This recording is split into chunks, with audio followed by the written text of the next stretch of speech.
बोलिए बालाजी महाराज की जय हो, सच्चे दरबार की जय हो। तो आइए प्रेमी भक्तजनों, बालाजी महाराज का सुंदर दरबार सजा है। बाबा को बुलाएंगे कि बाबा आज तेरे बेटे बेटियां तेरी जोत जगा के बैठे हैं, आप आइए और अपने भक्तों का भाग्य उदय कीजिए, दर्शन दीजिए मेरे बाबा। आई कैसे आजा आजा हो बालाजी एक बार भगत तने याद करे।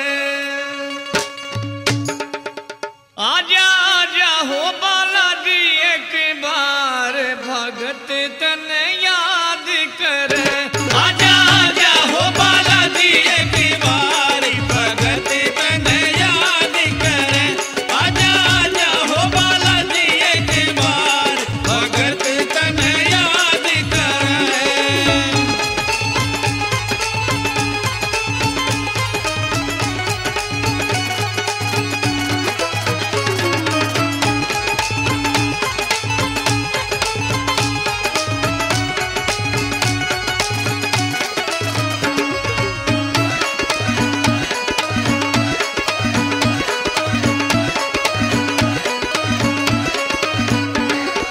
चौकी सजा के जोत जगा के ला रखा दरबार हो।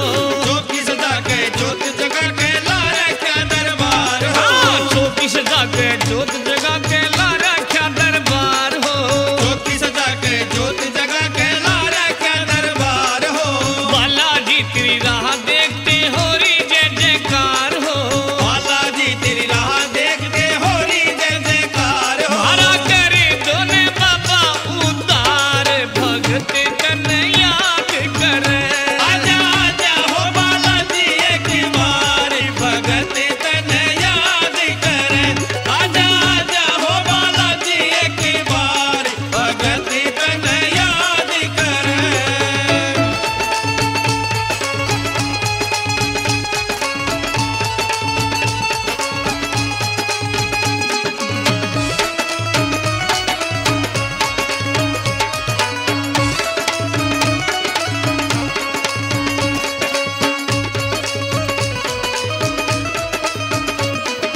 संगम जीरे ढोलक बाजे भगत कीर्तन गावे से।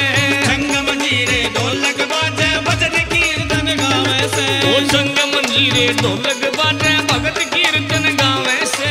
संगम जीरे ढोलक बाजे भगत कीर्तन गावे से।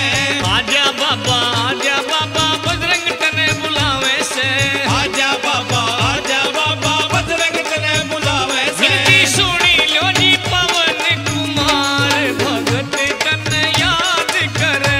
आजा आजा हो बालाजी एक बार भगत तने याद करे।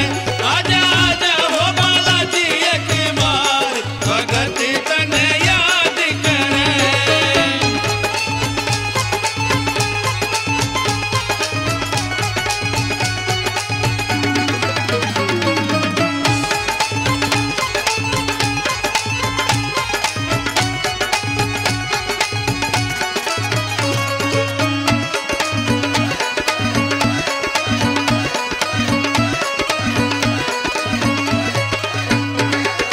पेशी झूमे मुना खोले बाबा जतन हजार करे।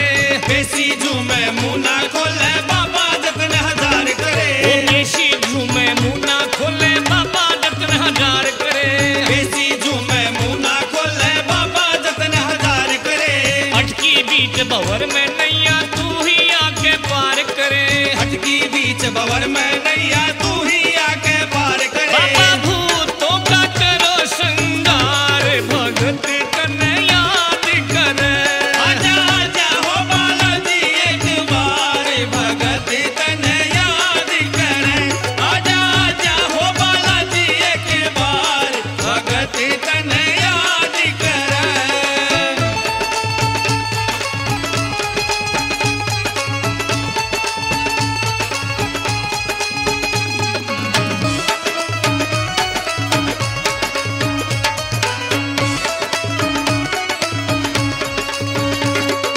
बाला गुरु जी हे मेरे बाबा सच्ची मिली ही माती हो। बाला गुरु जी है मेरे बाबा सच्ची मिली है